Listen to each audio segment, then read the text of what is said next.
Alam mo ba na hindi calibrated ang Cricut Joy 2 ko pero ginamit ko na agad ang print and cut feature nito? Perfect na agad ang stickers na ginawa ko at centered lahat ng cuts. Pero on the off chance na hindi calibrated ang machine na nakarating sa'yo, kailangan mong mag-calibrate. At yan ang gagawin natin ngayon. Let's make it with me. Make it with Alec. Start na tayong mag-calibrate. Pupunta ako dito sa profile ko, then click settings. Then dito sa machines na tab, meron ditong machine calibration. Make sure na connected na yung Joy 2 mo sa yung computer. Then click calibrate. Select natin tong print and cut. Then automatically, tinetect niya na kung ano yung connected na printer sa'yo. Then click print. After mag-print, i-click mo lang yung continue. And may instruction din dito na kailangan mo ng fine point blade na ilalagay sa clamp. Ito yung calibration sheet na nag-print. Meron lang siyang line dito sa gitna dahil nga 4.5 lang yung supported ng Cricut Joy 2 ng print and cut. Hatiin niya to para magkasya.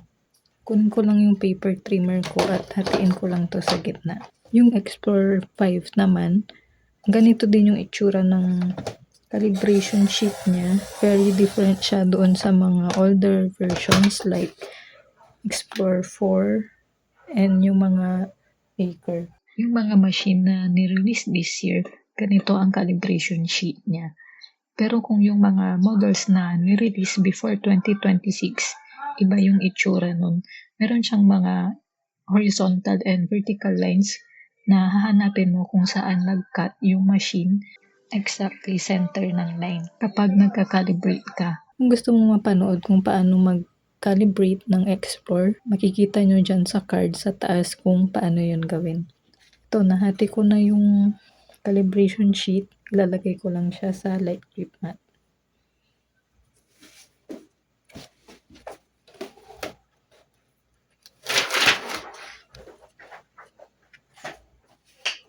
Lalagay lang dito sa pinaka-corner ng mat along the grid lines. And then, click natin sa computer yung continue. Then, kailangan mo lang na ilagay yung fine point blade. Ito yung fine point blade. And then, ilagay lang natin yung mat. Automatic na siyang ika-catch dahil may sensor dito.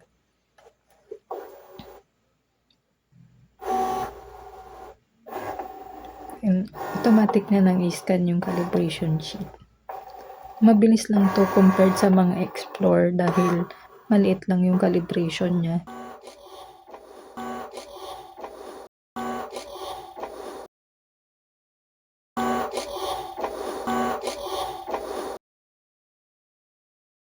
After mag-cut nitong square, hindi mo siya kailangan i-unload.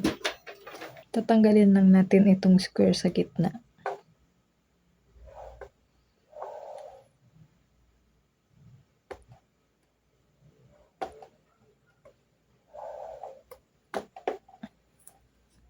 Bago-bago pa yung mat kaya mahirap pa siyang tanggalin. Then click continue.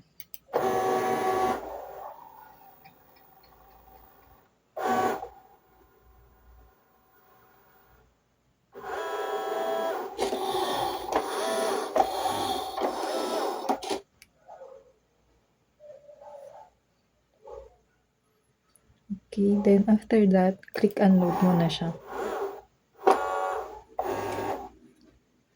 Ganun lang kadali mag-calibrate ng Joy 2 and similar lang din ito ng pag-calibrate ng Explore 5. After ng calibration ng machine, sana perfect na yung cut ng stickers mo.